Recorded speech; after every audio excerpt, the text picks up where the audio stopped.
Ngil big so oren puyan hay ahong niap pa bakse le ti velte ani don ni bom lo thap boka kiu to ne atom na puan te ni ga chu ange kan tiang o face ang deu si cutting scissor le cutting giờ thuốc đấy không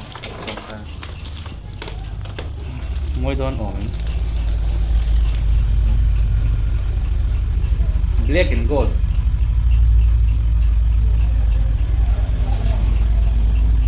trong mình đi à Michael Jackson đấy mày hey anh sa Tarzok siam don me dem siam đâu don chắc gì à không anh đâu cả anh đâu có mất thing ning cả anh anh lâu đấy thốt nó cả ấy là mình có này anh thấp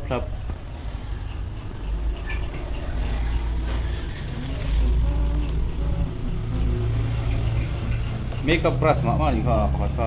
thế không có anh xin lọc đi xin chả rèn beng kum kar ve om kha zu clean vel na khan chuan không khan po chin te a plastic cover cha that mel ve double blade in me double ada bulin ta ka akat chol na cắt thol na khan pang hal ta suan ko nge abak che kha asakor sakbe zo ko kha a thol na ve tho kha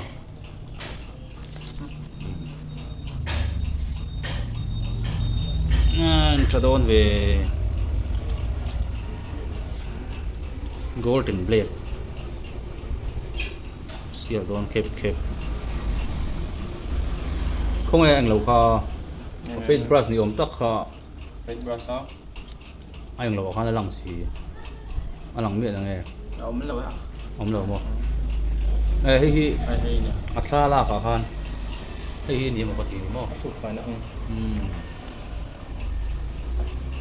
sam khoi pan thare ko mai a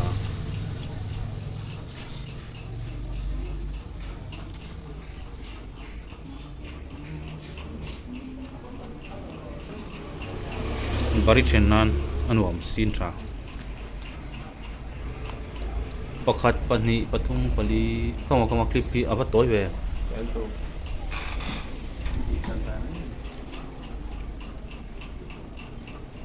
masetra masai kil pak lo ho kil vel na hano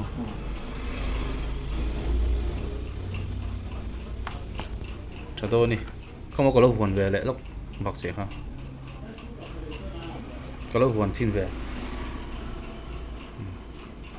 akhirnya om manita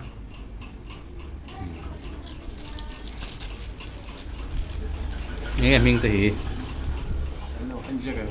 electomania azang tha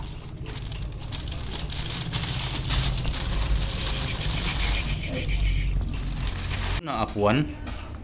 apuan ba karon na chom tel cheu ta a alang tlang ve la pan cha khom mai samar ti te khani ha thế mà sẽ nghe với nó bằng tin ludum mo samdum chỉ là hai trả lệ ta tiếng về cho ta này rin puya 420 cuts Instagram à khanin ilo follow à tụi thiang à khanin thiang to kin lo mẹ don treo ni ama chu hei o kan crop le ri tong kan che bari le ri to don lo chu chal som hi lai theng ber tu hian man ma de black hair style lam chi kan chu mai pia man ma lam chi hair style khan chiang chuan mi the la la al som ka khop le ta dei pian le phak lo te po han ti fi ko ver ti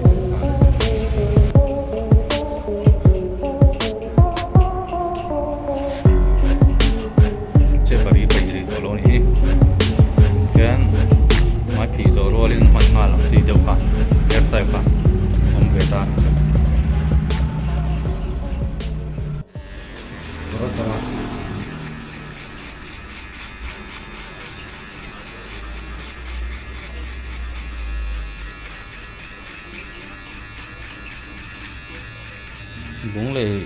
lúng lòn lắm dai thiểm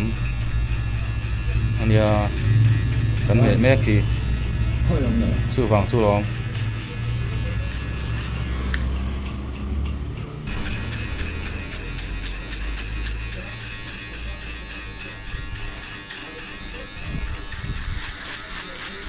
hiện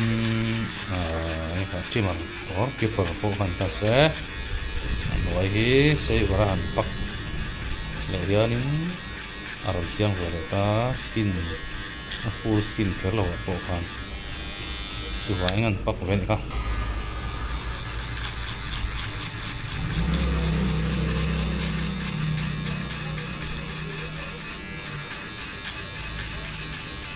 number 1 akan la ka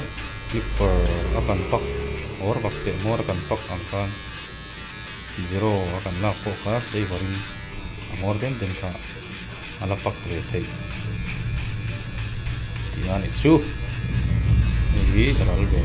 chak ta sang ngai kher lo Never had a lot of shit come easy. Had to work hard, struggle just to be me. Had to rise up just so they could see me. Did what I had to do just to feed me. And what was left over I put towards my dreaming. But the only thing in life that has meaning are the things you gotta work for, believe me. Take into your hands a plan. Your own hands can land your own brand. And damn, I feel like no one takes accountability. They want the credibility, convincingly unwilling to put in the hours it takes to get some power. Don't be f***ing sour. Take a cold shower. Scream until you're louder. Work until you're prouder. And f*** all the doubters, they're just your downers. I swear to God they all let me down. I always fought just to wear the crown. I'm f***ed off at these f***ing clowns who were all taught they deserve an ounce. It's only worth it if you work for it. It's only worth it if you work for it. I won't stop till they hear me now. I won't stop till I wear the crown. Hey, kumare ma rikuan Lumeh khani kor thindeng satupa lu kha sam thindeng hokin lu ka lo me sakete miran thon wang wang met moi chai khop mai a video te kan lo ruk sak ve lo ka ni hi